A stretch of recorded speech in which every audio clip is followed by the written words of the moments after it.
டாஸ்மாக் வழக்கில் இடி விசாரணைக்கு தடை. டாஸ்மாக் நிறுவனத்தில் 71,000 கோடி முறைகேடு புகார் தொடர்பான வழக்கை இடி விசாரணை நடத்த சுப்ரீம் கோர்ட் தடை விதித்துள்ளது. பாஜக அரசு வீரமிக்க ராணுவ வீரர்களின் சாதனைகளை கட்சி வளர்ச்சிக்காக பயன்படுத்துவதாக விமர்சனங்கள் எழுந்தன. தற்போது டாஸ்மாக் வழக்கில் இடியை சுப்ரீம் கோர்ட் கண்டித்திருப்பது பாஜக மீதான விமர்சனத்தை அதிகப்படுத்தியிருக்கிறது. அதிலும் தனிநபர் செய்த விதிமீறல்களுக்காக ஒரு நிர்வாகம் மீது வரம்பு மீறி நடவடிக்கை எடுக்கலாமா? இது கூட்டாட்சி தத்துவத்திற்கு எதிரானது இல்லையா என கேள்வி எழுப்பி விசாரணைக்கு தடை விதித்துள்ளது. வேட்பாளர் தேர்வுக்கு திமுகவின் புது வியூகம். 2026 தேர்தலுக்கான வேட்பாளர் தேர்வுக்கு திமுக புது வியூகத்தை கையில் எடுத்துள்ளது.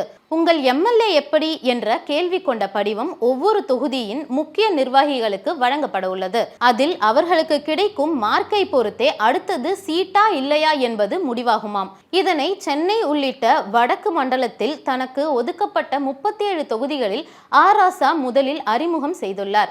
இபிஎஸ் பொய் விளம்பரம் செய்வதாக அதிமுக முன்னாள் அமைச்சரே கூறிய வீடியோ சோசியல் மீடியாவில் வைரலாகி வருகிறது. மேடைகளில் பலமுறை உளறி சர்ச்சையில் சிக்கியவர் திண்டுக்கல் ஸ்ரீனிவாசன். இந்த முறை முதல்வர் ஸ்டாலின் பொய் விளம்பரம் செய்கிறார் என கூறுவதற்கு பதிலாக இபிஎஸ் பொய் விளம்பரம் செய்வதாக உளறி கொட்டியுள்ளார்.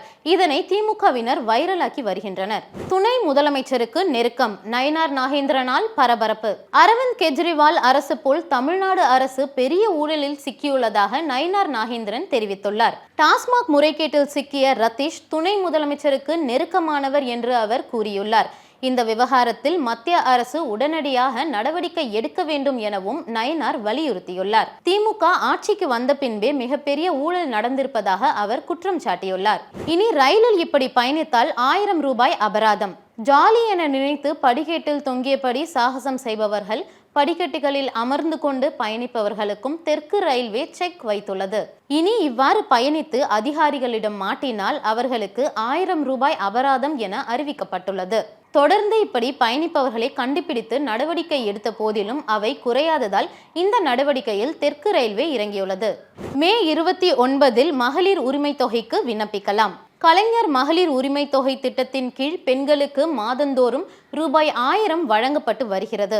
இதுவரை 1,14,00,000 பெண்கள் இத்திட்டத்தில் பயனடைந்து வருகின்றனர்.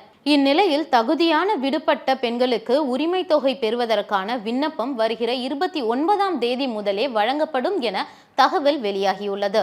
இது தொடர்பான அறிவிப்பை ஏற்கனவே முதலமைச்சர் ஸ்டாலின் பேரவையில் வெளியிட்டிருந்தார். விண்ணப்பிக்க ரெடியா?